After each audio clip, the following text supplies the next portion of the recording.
করুন, সূর্য হঠাৎ করেই গায়েব হয়ে গেছে, বা কোনো কারণে সূর্য আর পূব আকাশে উঠছে না, অথবা ব্ল্যাক হোল সূর্যকে গিলে ফেলেছে। তখন কি হবে?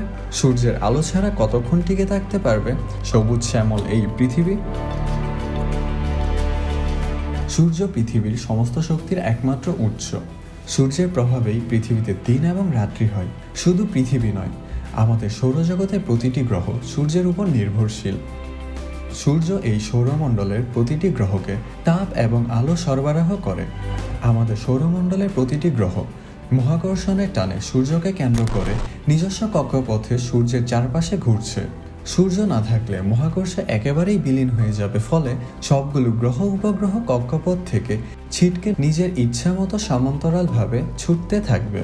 যদি হঠাৎ করেই কোনো কারণে সূর্য গায়েব হয়ে যায়, তাহলে গায়েব হওয়ার 8 মিনিট 19 সেকেন্ড পর পৃথিবীবাসী জানতে পারবেন সে কথা, কারণ সূর্য থেকে পৃথিবীতে আলো আসতে প্রায় এই সময় লাগে। এরপর পৃথিবীতে নেমে আসবে অন্ধকার।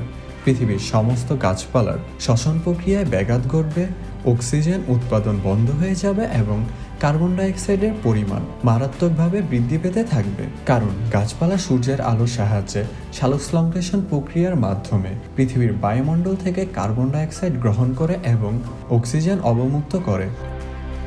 তবে আসার কথা হচ্ছে, গাছপালা অক্সিজেন উৎপাদন বন্ধ করে দিলেও পৃথিবীতে মজুদ মোট অক্সিজেন মানব সভ্যতাকে আরও প্রায় 1000 বছর টিকিয়ে রাখতে সক্ষম। সূর্য গায়েব হওয়ার 1 ঘন্টা পর থেকেই শুরু হয়ে যাবে আসল তাণ্ডব। প্রথম দিকে ছোটখাটো ভূমিকম্প হতে থাকবে। কয়েক ঘন্টার মধ্যেই পৃথিবীর তাপমাত্রা ক্রমাগত কমতে থাকবে। 1 সপ্তাহের মধ্যে পৃথিবীর গড় তাপমাত্রা প্রায় 0 ডিগ্রি সেলসিয়াসের কাছাকাছি নেমে আসবে এবং পৃথিবী জুড়ে বরফ জমতে শুরু করবে। 1 মাসের মধ্যেই পৃথিবীর গড় তাপমাত্রা -86 ডিগ্রি সেলসিয়াসে নেমে আসবে। এত নিম্ন তাপমাত্রায় ফসল উৎপাদন একেবারেই সম্ভব হবে না, ফলে পৃথিবীর খাদ্যের অভাব মারাত্মক রূপ নেবে। খাবারের জন্য পৃথিবীতে হানাহানি দাঙ্গা শুরু হয়ে যাবে। টিকে থাকার জন্য মানুষের মাংস খেতেও দ্বিধাবোধ করবে না। এদিকে খাবার, আলো এবং পানির অভাবে পৃথিবীতে বসবাসকারী অন্যান্য পশু পাখিরা ধীরে ধীরে মৃত্যুবরণ করবে। যে প্রাণী ঠান্ডা আবহাওয়া সহ্য করতে পারে না, তারা সবার আগে মারা যাবে।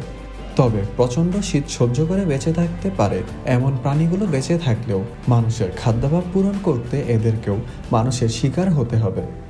সূর্য গায়েব হওয়ার কয়েক মাসের মধ্যে সমুদ্রের পানি জমে বরফ হয়ে যাবে, ফলে সামুদ্রিক প্রাণীদের কোনো প্রজাতি এই ঠান্ডা বরফের মধ্যে টিকে থাকতে পারবে না।